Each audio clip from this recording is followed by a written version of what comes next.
नमस्कार साथियों, आज मैं आपके सामने जो विषय रखने जा रहा हूँ, जिसके बारे में हम दिन भर चर्चा करते हैं। अगर हम सरकार से सवाल पूछते हैं तो लोग उसे कांग्रेस का एजेंट बोलने लगते हैं, और जब हम कांग्रेस से सवाल पूछते हैं तो लोग बीजेपी का अंधभक्त बोलने लगते हैं। मैं यहाँ पर एक चीज़ स्पष्ट कर दूँ कि अगर हम भारत देश के अगर देशभक्त नागरिक ही बन जाएं, वही पर्याप्त है।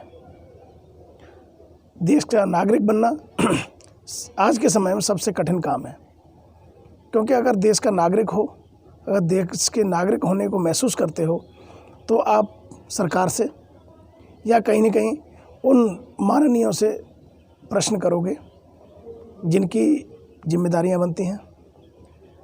इसमें एक बात तो मैं और स्पष्ट कर दूं कि जब सरकार से हम सवाल करते हैं तो हमारे करीबी, जो हमें अच्छी तरह जानते हैं, हमारे दोस्त, वो भी हमें अच्छी तरह जानते हैं, हमारे कुलीग्स, ये सभी लोग जो सरकार से इत्तेफाक रखते हैं, वो कांग्रेस का एजेंट बोलने लगते हैं। क्या आज का समय यही रह गया है कि जो सरकार से सवाल करे वो कांग्रेस का एजेंट, और जो सरकार से सवाल ना करे वो देशभक्त? चाहे देश गड्ढे में जाए, चाहे देश कहीं भी जाए, क्या हमें सरकार से सवाल नहीं करने चाहिए? क्या जिन मुद्दों पर सरकार विफल है या जिन मुद्दों पर सरकार विफल रही है, क्या उसके बारे में हमें चर्चा नहीं करनी चाहिए? मैं सुशील कुमार यादव, अध्यक्ष किसान कल्याण मंच, मैं जहाँ भी जाता हूँ और जितने लोगों से मिलता हूँ, सबसे इस विषय पर चर्चा करता हूँ कि क्या सरकार से सवाल पूछना देशभक्ति नहीं है? क्या सरकार से हमें सवाल नहीं पूछने चाहिए? सभी का एक ही उत्तर रहता है कि अगर सरकार किसी मोर्चे पर विफल है तो बिल्कुल हमें सवाल करने चाहिए, बिल्कुल हमें सवाल पूछने चाहिए और अपने देशभक्त नागरिक होने का एहसास दिलाना चाहिए। अगर हम देशभक्त नागरिक हैं तो नागरिक होना और उनकी जिम्मेदारियों को निभाना दोनों ही अलग हैं। अगर हम देशभक्त नागरिक हैं तो हमें अपनी जिम्मेदारियों को से भी नहीं भागना चाहिए। हमें सरकार की उन गलत नीतियों का, सरकार की उन असंवेदनशील नीतियों का विरोध करना चाहिए और विपक्ष के जिम्मेदारियों को भी बताना चाहिए। मैं गांव-गांव जाकर ये महसूस कर पा रहा हूँ कि आज जितनी भी सरकार ने योजना चलाई हुई हैं, उन योजनाओं का पूर्ण लाभ उन ग्रामीण जन को, उन किसानों को, उन मजदूरों को नहीं मिल पा रहा है। उन किसानों को, उन मजदूरों को, उन गरीबों को उनका हक दिलवाने के लिए हमने किसान कल्याण मंच का भी गठन किया था, और उस पथ पर जहां लोगों को सरकारी योजनाओं का लाभ पूर्ण रूप से दिलवाने के लिए अग्रसर हैं। हम रोज़ नए लोगों से मिलकर, रोज़ उन तबकों से मिलकर जहां सरकार की योजनाओं का अभाव है, उन्हें दिलवाने के लिए, उनको प्रोसीजर बताने के लिए, उन्हें अलग अलग तरह से समझाने के लिए हमारी टीम, हम खुद वहाँ पर पहुँचते हैं और लोगों को इस बारे में समझाते हैं कि सरकार की ये योजनाएं आपके लिए हैं और आपको इनका लाभ मिलना चाहिए। परंतु अगर सरकार की वो योजनाएं सही रूप से लागू नहीं है, इसकी जिम्मेदारी कौन लेगा?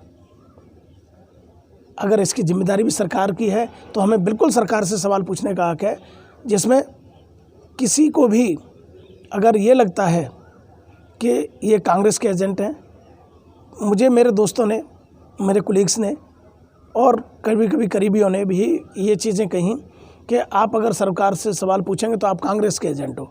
क्या आपको लगता है कि अगर हम सरकार से सवाल पूछते हैं तो हम कांग्रेस के एजेंट हो जाते हैं? ये कहाँ लिखा है? इस पर चर्चा करना बहुत ज़रूरी है। और ऐसा ही नहीं, अकेला मैं इस बात से आहत हूँ, मैं तो उन सोच से आहत हूँ, मुझे तरस आता है उन लोगों की सोच पर कि अगर हम सरकार से सवाल पूछ रहे हैं तो वो कांग्रेस को एजेंट बताने के लिए तैयार है, वो कांग्रेस के एजेंट घोषित कर देते हैं। इन्हें ये सर्टिफिकेट देने का अधिकार किसने दिया? मैं आज और रोज़ सरकार से सवाल करता रहूँगा जब तक सरकार अपने मोर्चे पर सफल नहीं होती है, जो सरकार की जिम्मेदारियां हैं वो सरकार पूर्ण रूप से नहीं निभाती है। अगर मैं सरकार से पूछूं कि आपने किस मुद्दे पर काम किया, क्या आपने शिक्षा पर काम किया, क्या आपने रोज़गार पर काम किया, क्या आपने सीमा सुरक्षा पर काम किया, क्या आपने चिकित्सा व्यवस्था पर सुधारने के लिए काम किया, जो कांग्रेस के समय में, अभी फिर कांग्रेस वाली बात, अगर कांग्रेस ने काम किया है तो बिल्कुल मैं कांग्रेस की तारीफ़ करूंगा, अगर मोदी सरकार ने काम किया तो बिल्कुल मैं मोदी सरकार की बात तारीफ़ करूंगा। अभी कांग्रेस ने जन जन तक चिकित्सा व्यवस्था को पहुंचाने के लिए हर जिला लेवल पर चिकित्सालय खुलवाए, हर ग्राम लेवल तक स्कूल खुलवाए, हर डिस्ट्रिक्ट लेवल पर और मंडल लेवल पर यूनिवर्सिटीज़ खुलवाई। क्या नहीं किया?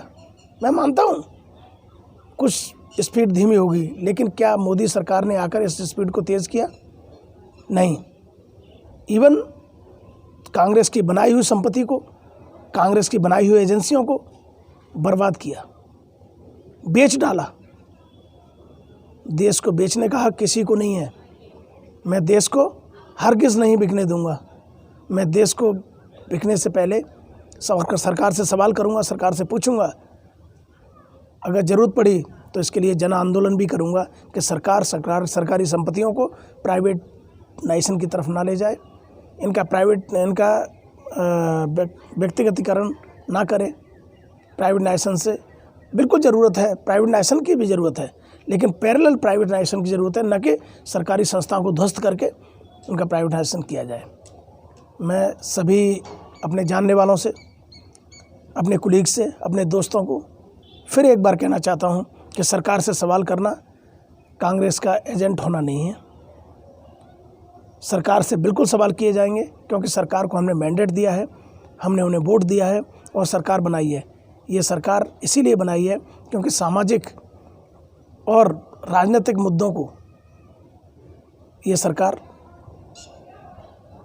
उन मुद्दों पर काम करे और उन मुद्दों को ख़त्म करे, न कि इसलिए कि सरकार के नुमाइंदे जहाज उठाएं और विदेश निकल जाएं। ये सिर्फ इसलिए सरकार बनाई है कि इन मुद्दों पर काम हो, चाहे वो रोज़गार का मुद्दा हो, चाहे वो शिक्षा का मुद्दा हो, चाहे वो चिकित्सा का मुद्दा हो, चाहे वो सीमा सुरक्षा का मुद्दा हो, चाहे वो सरकारी संपत्तियों को बचाने का मुद्दा हो, चाहे इतने बहुत सारे इस तरह के मुद्दे हैं, चाहे महिला सुरक्षा का मुद्दा हो।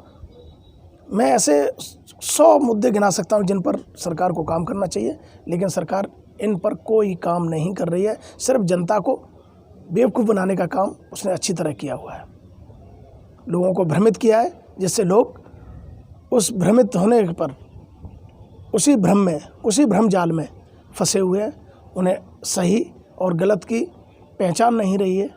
जिस दिन सही गलत की पहचान होगी तो वो खुद सरकार से सवाल करेंगे कि इन पर तुमने काम क्यों नहीं किया। जो मुद्दे खड़े के खड़े हैं, जो मुद्दे 70 साल से बोलते हो, क्या उन पर किसने काम किया?